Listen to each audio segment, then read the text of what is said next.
عملنا طرق كتير للبطاطس، بس بجد الطريقة دي غير، طعمها يجنن. تتاكل بالعيش، تتاكل بالرز، تتاكل حاف، بجد طعمها تحفة.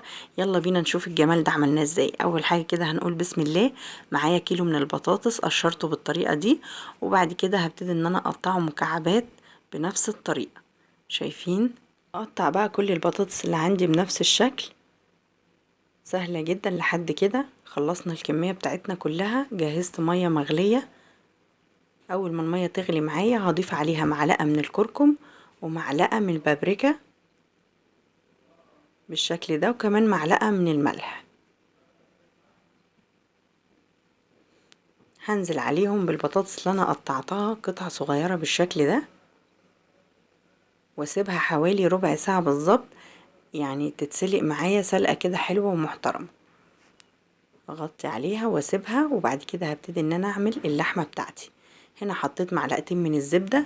نص كيلو من اللحمة المفرومة نزلت على الزبدة بالشكل ده، وابتديت ان انا اشوحها لحد اول ما تاخد بس لون معايا كده. هنزل عليها ببصلة كبيرة مبشورة بالشكل ده.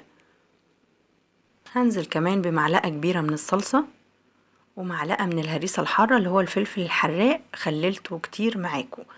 بيقعد معايا كده من السنة وبيبقى تحفة، بيدي طعم حلو قوي للحمة. ضيفي كمان معلقة كده هتبقى حلوة قوي. البهارات بتاعتي ملح وفلفل اسود وبابريكا وبهارات لحمة وكزبرة. وبالشكل ده خلصنا تعصيقة اللحمة، وكده البطاطس عندي اتسلقت خلاص وخدت لون واتبهرت بالبهارات الحلوة دي. شايفين الجمال؟ حطيتها كده في الصينية او الطاجن اللي انتي هتحطيه في الفرن. نبتدي بقى ان احنا نهرسها بالشكل ده في نفس الطاجن، يعني مش هنوسخ حاجات كتير بقى، يعني هو مجرد بس نهرسها كده، ومش لازم يعني ان احنا نهرسها قوي كده. بعد ما فردتها معايا كده في الصينية هضيف عليها اللحمة بالشكل ده، يعني الريحة تجنن، والبهارات بجد حكاية. الميكس كله على بعضه خطير. نبتدي بقى نحط جبنة بقى ميكس، جبنة موتزاريلا اللي عندك حطيه. انا كان عندي كمية صراحة صغيرة، كتري بقى انتي كده وحطيها على الوش، هيديكي طعم وشكل يجنن.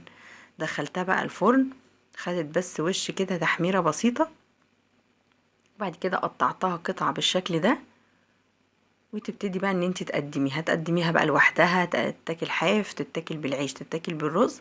بجد تحفة، طعمها حلو جدا. شايفين الجمال؟